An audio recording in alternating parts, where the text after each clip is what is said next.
All right, guys, we just wrapped up the Lake Fork Elite Series event, and wasn't an awesome tournament, but it went pretty good. It ended up 24th. Anytime you get to fish day 3, it's a good event. You make some money, and ended on a good note. Had a 26-pound limit on the 3rd day. Actually had big bass of the day that I caught flipping a jig, an 8-pounder. So that was pretty cool. Made my weekend for sure. Always fun to get to go to Lake Fork. There's so many big fish in there. It can be frustrating fishing there a little bit just because the lake's not that big. Our field, most of the anglers have been there now multiple times. This was the 4th year in a row that we've gone there. So, guys know the lake pretty good. They know where a lot of the spots are. And then there's always a number of guides and visiting anglers that are out there. So the lake's busy, but there's not many places that kick out the fish like Fork does, despite all that pressure. But, going into the event, that's one thing you got to kind of, I spend a lot of time there trying to find little sneaky spots and places that might get overlooked, and it's pretty tough to do. The fish like to be on those big, main lake points, the stuff that really stands out on the map. Those are the best spots. So a lot of it's timing. You hit some of those places at the right time, and life's easy. But I heading into the event, you always try to have multiple options. And for me, my mornings, I was focused on fishing shallow. There was a little bit of a shad spawn going on still, so you could run into, fish schooling up in 1 to 3, 4 feet of water, like really shallow. So I kind of had a two-prong approach there. Throwing a topwater, Bagley Knocker B. I had the size 11, what I was using, mostly the bigger size, and I casted with my line wrapped around the tip and lost my last one Saturday morning. So this was the number 9, a little bit smaller. I caught some fish on it as well, but every once in a while these fish would come up busting, and you could throw a topwater into the explosions, and you'd definitely get hooked up pretty much every time. I was throwing this on a heavier rod than I normally would, just because we were at Lake Fork. This is actually an IMX Pro 874, so a 7.3. It's actually the Carolina rig rod, so fairly moderate action, but pretty heavy. 40-pound Super Slick Power Pro, and then I was putting a 20-pound mono leader, about 2 feet long in front of that. And just wanted to be able to, if I made a really long cast, I wanted to be able to connect with the fish out there. Knowing that I had a heavier rod, I didn't have to drill them so hard when I set the hook, and it worked out good.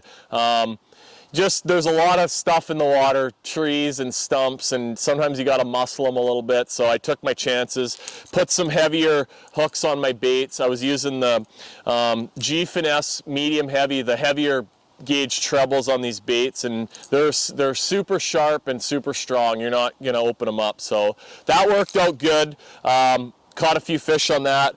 Most of the shallow fish I caught we're on a 7-inch jerk shad. That's just a Z-Man jerk shad.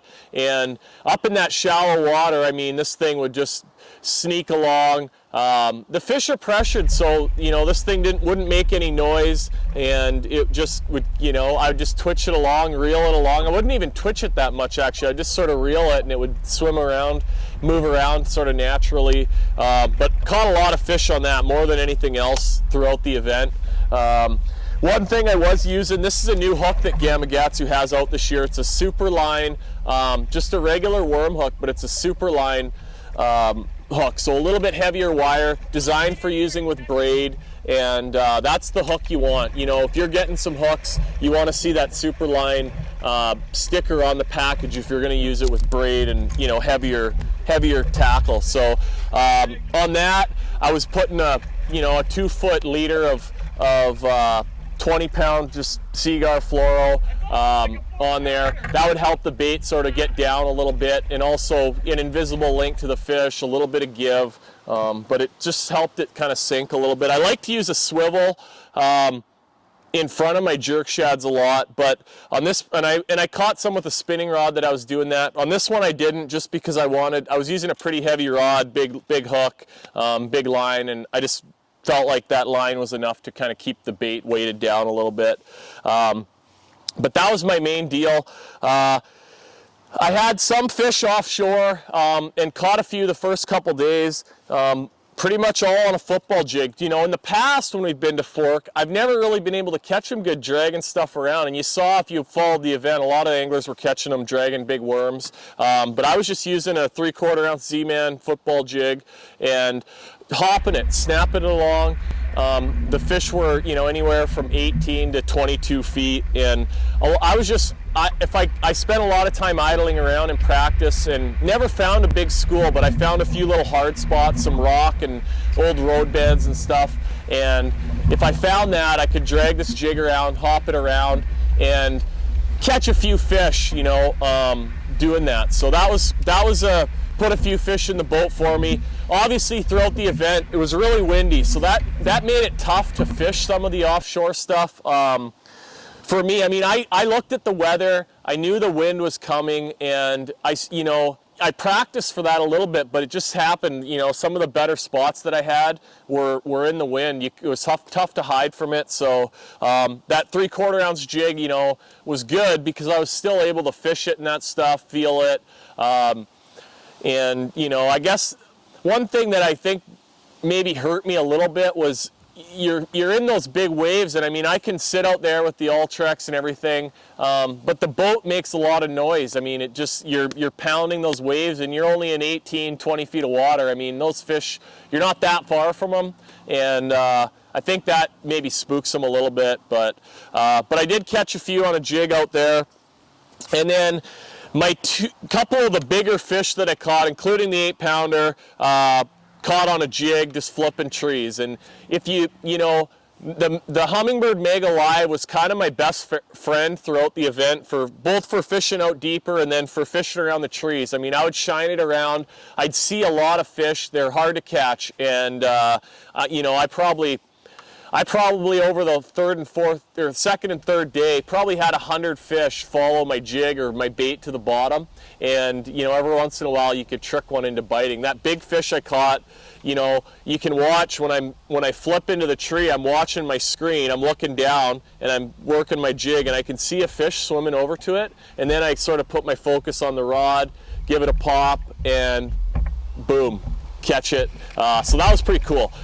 Just a jig that a friend of mine makes up in Canada, a good jig, and then just a Z-Man Batwings trailer on there.